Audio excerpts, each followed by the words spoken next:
Former President Donald Trump took some pretty heavy losses during the primary elections last night, but he still somehow found a way to congratulate himself nonetheless as a victor.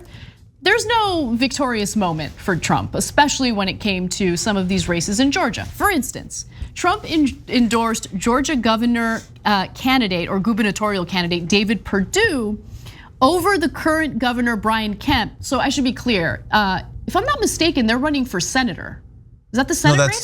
That's the governor's race. It's the gubernatorial race, yeah, Kemp wants to continue on as governor and Perdue is challenging him for that. Perdue had been a senator before he was beaten in the runoffs. In the runoff, yeah. Yes, okay, so here's what the results of the election were. Now remember, Trump is mad at Kemp because Kemp didn't help him steal the election. And so he ended up endorsing Perdue instead. And Perdue lost, he lost pretty big. Kemp's win was resounding. He leads Perdue by 74% to 22%, with most of the vote counted, winning every county in the state. He received 80,000 more votes and won with a larger percentage of the vote than Trump-backed Senate candidate Herschel Walker, who was running against a field of underfunded nobodies and sailed to victory, primary victory as well. Yep. I like the way that sentence was structured. That was very good. Let's put that graphic up again. Underfunded nobodies, that had some spice on it. Cameron Joseph from Vice News. I approve, I approve. Now, if you'd like to see a visual of this, some people are visual learners, which is cool. I'm more of an audio learner. Here's a nice little graphic for you. So that's with the counties reporting. All of them went for Kemp. All of them went for Kemp. I love it. By the way, Perdue, you loser. I've got no love for Kemp, but I love what this represents because Trump was vicious toward Kemp when he refused to help Trump steal the election. And he was voracious in supporting, what's his name, David Perdue, and it didn't work out for him, and I love it. Yeah, the whole thing is so stupid. He couldn't have made Trump win. He couldn't have. No, I know. He couldn't have given him Georgia, and I cannot say this enough. Even if Trump had won Georgia, he would have lost. The idea that you would be mad at Kemp is so fundamentally irrational that even Republicans in Georgia seem to have seen through it. They seem to get, well, I love Trump, MAGA all the way, but that doesn't make any sense. And I'm sticking with Kemp. Because they know that Kemp does suppress the vote. Kemp is an absolute troglodyte. That's so true.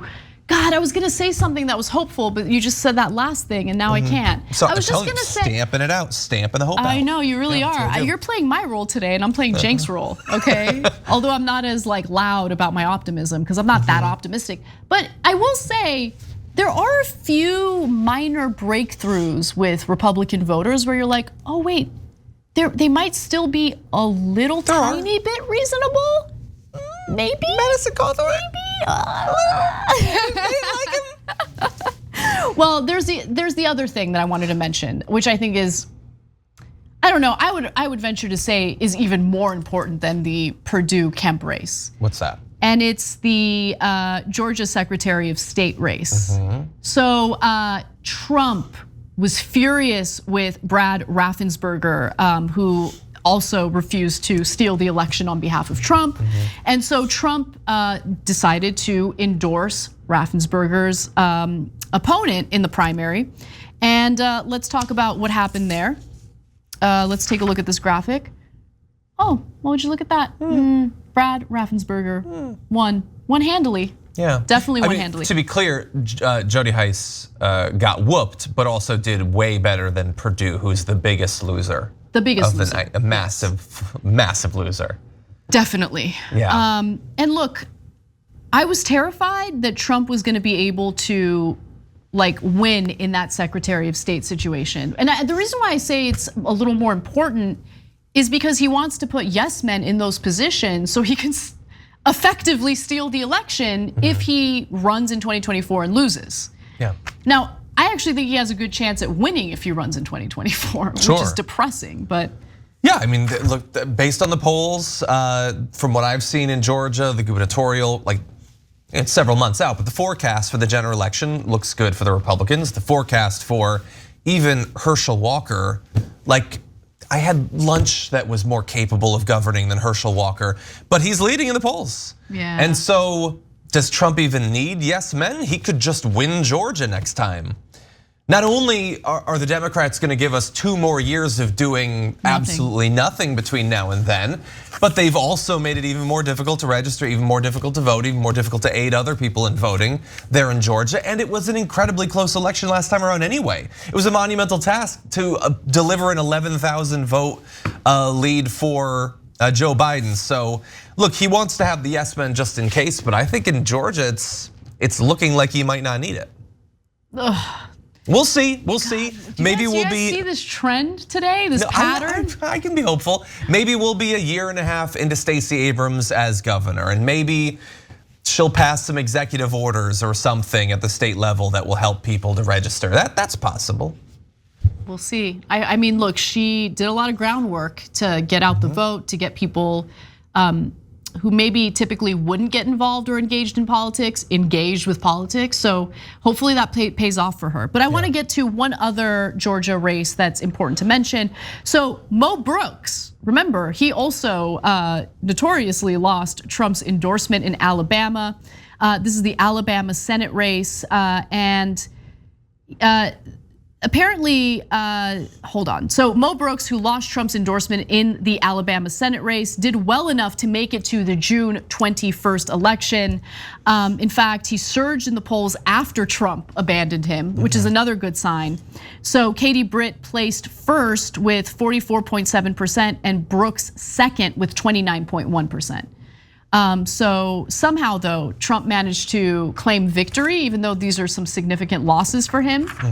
A very big and successful evening of political endorsements. All wins in Texas, 33-0 for full primary list. Arkansas and Alabama. A great new senatorial candidate and others in Georgia.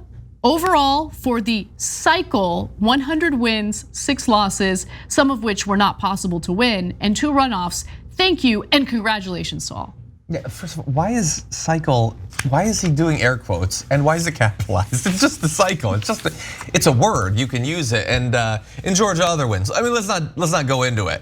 And sure, I lost in some things, but it was impossible to win. Well, then why'd you get involved? Why'd you endorse it? Yeah, no, exactly. It's just no, you could have won theoretically. Perdue has won statewide election in Georgia before.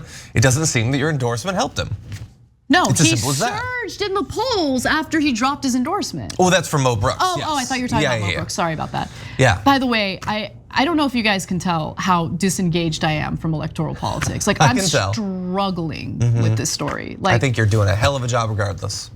Yeah. I want to say that I'm going to do better, but I'm not. I can't stomach the electoral stuff right now. There were some progressive wins last night. There were. There still could be more. This is for those of you who are excited about that. I'm very happy for you. And I'm not saying I'm sad about it. I'm obviously not sad about it. At this point, anyway, let's see them win and actually do something and then I will celebrate. That's all I'm saying. Okay, let's move on to the story that I'm actually looking forward to talking about. By the way, the Cisneros-Cuellar race is still too close to call. So I'm gonna do Cenk a solid and save that for tomorrow and hopefully we'll have a definitive answer on who won. But